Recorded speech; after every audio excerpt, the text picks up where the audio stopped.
ल है साथीहरू, आज फेरि अर्को नयाँ भिडियोको साथ उपस्थित भइसकेको छु। म आज चाहिँ हाई प्रोटिन कार्बोहाइड्रेट एकदम मिठो सलाद, हाइट हेल्दी अनि होटल स्टाइल, ढाबा स्टाइल है, रेस्टुरेन्ट स्टाइल त्यही अनुसार बनाइरहेको छु। बदाम अनि चना, त्यसपछि किसमिस, त्यसपछि काँक्रा है, एकदम मिक्सिङ गरेर त्यसमा हाल्नुपर्ने हुन्छ गाजर, अनि त्यही अनुसार फेरि प्याज, टमाटर, हरेक चिज हालेर त्यसमा चाट मसला, नुन स्वाद अनुसार हाल्नुपर्ने हुन्छ।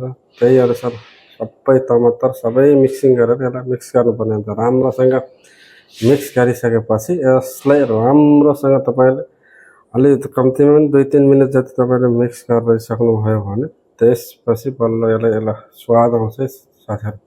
तपाईँहरूले पनि यसरी नै बनाएर घरमा पनि बनाएर खान सक्नुहुन्छ। तपाईँ आफ्नो स्वास्थ्यको लागि एकदम फाइदाजनक छ, एकदम हेल्दी छ, टेस्टी पनि हेल्दी पनि एकदम राम्रो छ। त्यसैले तपाईँले पनि बनाएर खान चाहिँ नभुल्नु होला है।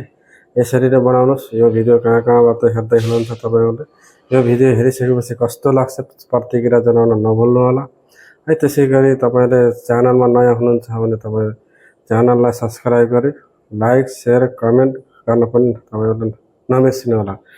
आजको लागि यति भन्दै तपाईँहरूको लागि फेरि पनि अब यो भिडियो कहाँदेखि हेरिदिनु भएको छ त्यही अनुसार पनि तपाईँले कमेन्ट गर्नुहोला।